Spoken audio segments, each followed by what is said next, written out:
नमस्कार। आज के इस विश्लेषण में हम बात करने वाले हैं एक ऐसी परेशानी की जो सुनने में शायद छोटी लगती हो, पर जिसने इसका दर्द सहा है ना, सिर्फ वही जानता है कि ये कितनी बड़ी आफत है। हम बात कर रहे हैं पेट फूलने यानी ब्लोटिंग की। आज हम डॉक्टर सलीम के उस शानदार 5 पिलर मेडिकल प्रोटोकॉल को पूरी तरह से डिकोड करने वाले हैं, जो इस समस्या को जड़ से खत्म करने का एक सॉलिड रोड मैप देता है। तो चलिए बिना किसी देरी के सीधे पॉइंट पर आते हैं। सबसे पहले इस बीमारी को डायग्नोस करते हैं। आखिर एक नॉर्मल सा पेट अचानक किसी गुब्बारे की तरह टाइट और सूझा हुआ क्यों हो जाता है?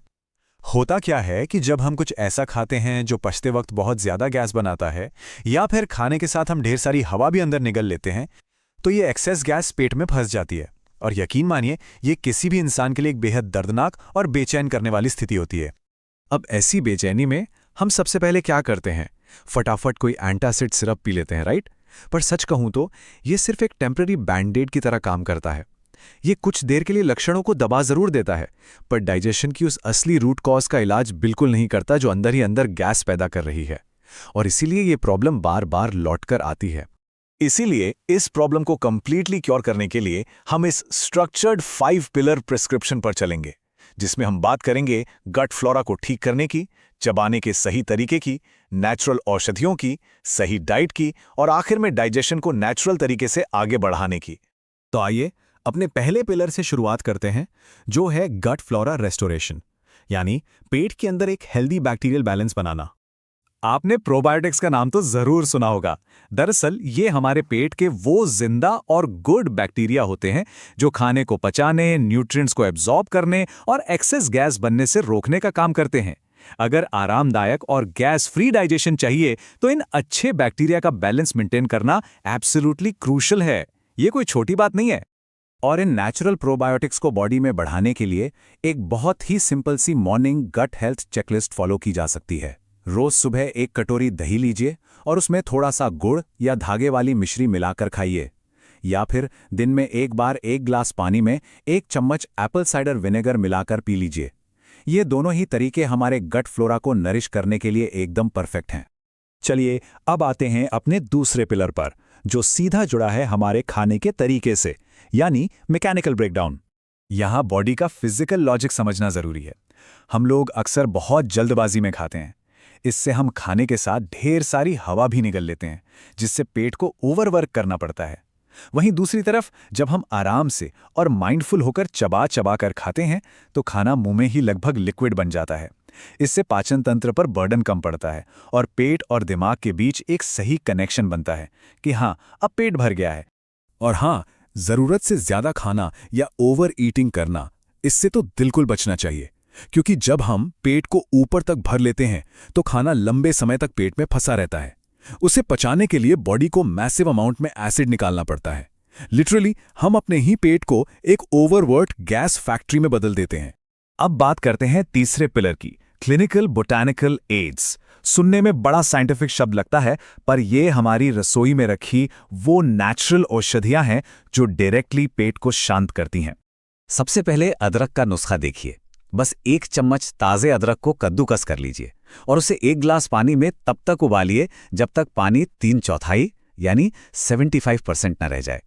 इसे छानकर दिन में 2 बार खाना खाने के बाद पीने से डाइजेशन बेटर होता है और सूजन तेजी से घटती है। इसी तरह पुदीने की चाय एक तुरंत राहत देने वाला लाजवाब तरीका है। 6 से 7 ताजे पुदीने के पत्तों को लीजिए और 1 कप पानी में अच्छी तरह उबाल लीजिए।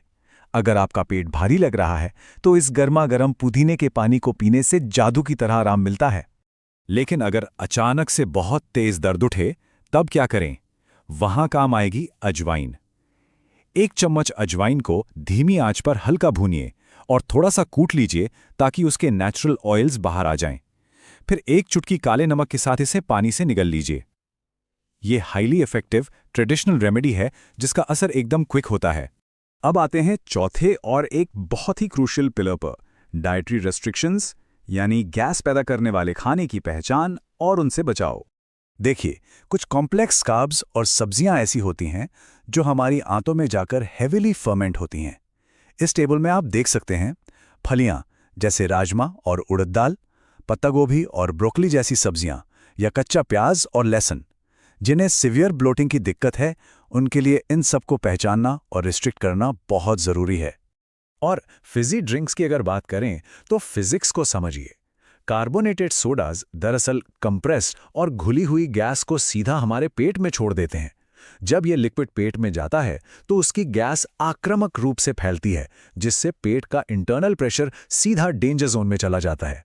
इसीलिए यहाँ एक मेडिकल वार्निंग नोट कर लीजिए। अक्सर लोग सोचते हैं कि गैस हो रही है तो ठंडा सोडा पी लेते हैं ताकि डकार आए। नो वे, ये एक कंप्लीटली काउंटर प्रोडक्टिव और डेंजरस मिथ है। ऐसा करने से आप अपनी ब्लोटिंग को ठीक नहीं कर रहे हैं, बल्कि उसे बढ़ा रहे हैं। इससे बचिए। और अब हमारा आखिरी और पांचवा pillar, motility and physical activity, यानी बॉडी के नेचुरल फ्लो को थोड़ा फिजिकल पुश देना। अब यहाँ हेवी जिम या एक्सरसाइज की बिल्कुल ज़रूरत नहीं है। खाने के बाद सिर्फ हल्की फुल्की मूवमेंट्स जैसे टहलना या थोड़ा योगा करना काफ़ी होता है। ये छोटी सी आदत ही हमारी आंतों की मसल्स को नेचुरली स्टिमुलेट करती है, जिससे पछतावा खाना स्मूथली नीचे की तरफ बढ़ता है और गैस एक जगह नहीं रुकती। और अगर आपको क्लियर गोल चाहिए तो मेडिकल रिकमेंडेशन एकदम एक्सप्लिसिट है। हर बड़े मील के बाद ध्यान से ठीक 500 कदम, सिर्फ 500 कदम धीरे धीरे जरूर चलें। ये एक सिंपल सा रूटीन डाइजेशन में परमानेंटली एक बहुत बड़ा असर डालता है। तो देखिए, अगर इस कंप्लीट 5 पिलर क्लिनिकल प्रोटोकॉल को ठीक से फॉलो किया जाए तो हर कोई इस डाइजेस्टिव बेचैनी से हमेशा के लिए आज़ाद हो सकता है। ये जानकारी तो हमने ले ली, पर अब सोचने वाली बात यह है, कल सुबह उठकर आप इनमें से कौन सा सिंपल सा लाइफस्टाइल चेंज सबसे पहले अपने रूटीन में शामिल करने वाले हैं? ज़रूर सोचिए।